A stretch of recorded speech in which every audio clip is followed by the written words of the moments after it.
Hoy lo internacional es un tema muy sensible, no solo por Siria, lógicamente, vamos a focalizar en esto, sino también lo que está pasando a nivel de nuestra región también, lo que pasa con Lula en Brasil. O sea, en el plano internacional entra todo y todo está muy sensible y hay un choque de culturas.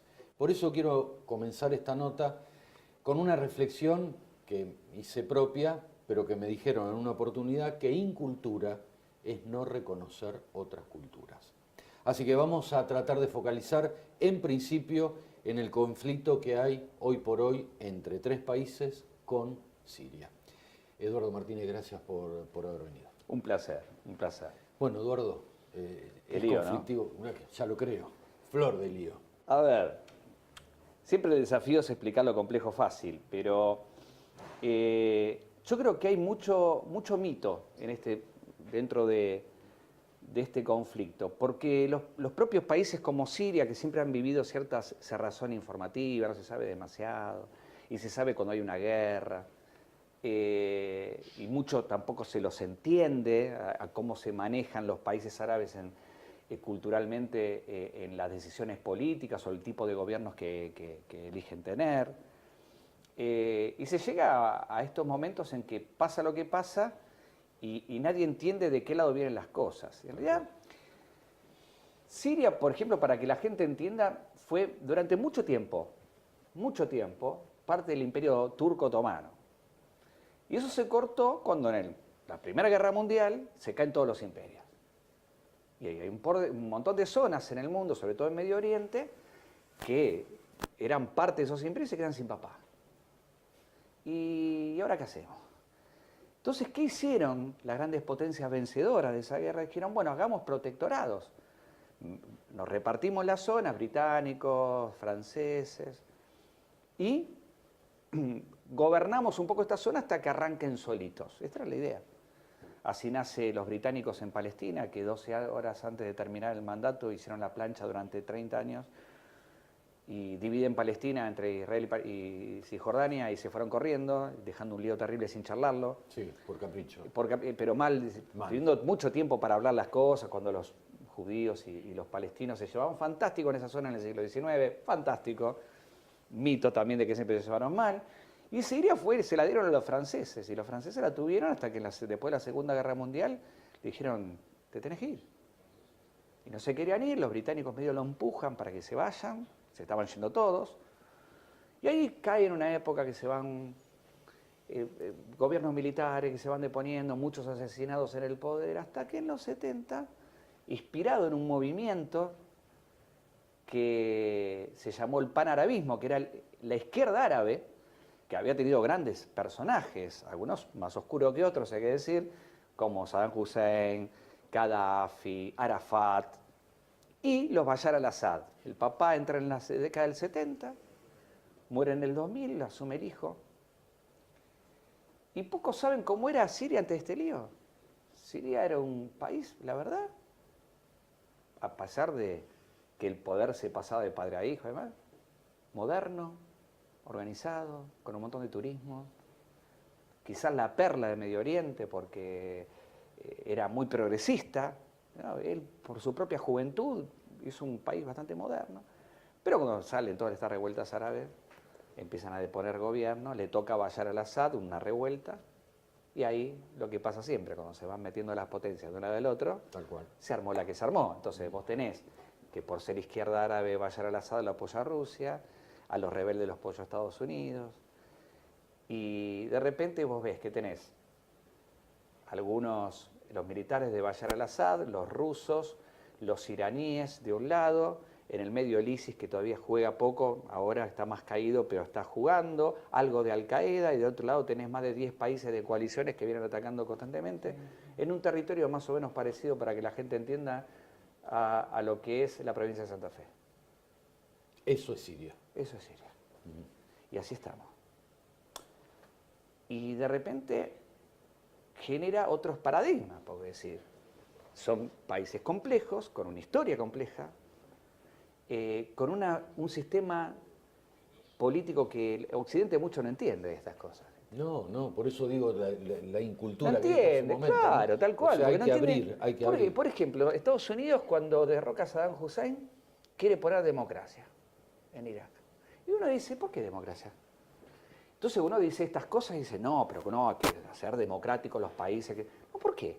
Los países árabes no creen en la democracia. No. El propio Islam va en contra de las democracias. Ellos han tenido reyes, han tenido gobiernos teocráticos, ¿no? Muy religiosos, han tenido también dictadores, pero siempre personalidades muy fuertes relacionadas con su propia cultura, y es como querer hacer helado caliente. Entonces, ellos no entienden el concepto de la democracia, no lo quieren, no les interesa. No lo conocen. Y encima en muchos casos. han tenido reyes, por ejemplo, muy buenos y muy malos, como nosotros en la democracia hemos tenido presidentes muy buenos y muy malos. Es decir, que tampoco hay que ponerlo como el cuco de que en estos países árabes, gobernados así, son un desastre y seguramente son una dictadura. Muchos lo fueron, Saddam Hussein lo fue, indudablemente. El Bashar al-Assad, no. La verdad, no. Con gran oposición, Sí. con una permanencia en el poder a esta altura, debo reconocer, ya bastante injustificada, porque tiene muchas cosas en contra, pero nadie podía decir que era una dictadura la de Bashar al-Assad. Entonces, son situaciones complejas en donde muchas veces se explican mal, donde a veces se simplifica la noticia, al simplificarla pierde el sentido de lo que es. Se explica mal, Eduardo. Se Sí. explica mal. Ese es un grave problema también, ¿eh? Se Y son explica temas muy mal. difíciles de explicar. Pero lógico, por supuesto. Y son preocupantes, porque también el común de la gente dice, pero bueno, Siria queda muy lejos. Es decir, ¿qué le hace a la Argentina a Siria? Y algunos se empiezan a recordar que cuando fue el ataque a la AMIA teníamos la pista siria, la pista iraní, no estaba tan lejos para nosotros. No, ya lo creo. Que en realidad la pista siria iraní era la misma, pero no importa. Pero más allá de esa situación en particular, el mundo ya no queda lejos. Gracias a Dios no queda lejos. Un gran pensador francés decía hace poco que el ser humano es un gigante en materia de información y un enano en materia de compromiso. Es decir, nosotros nos enteramos de todo, ahora agarramos con esto, nos enteramos de todo. Ahora, con lo que nos enteramos, ¿qué hacemos?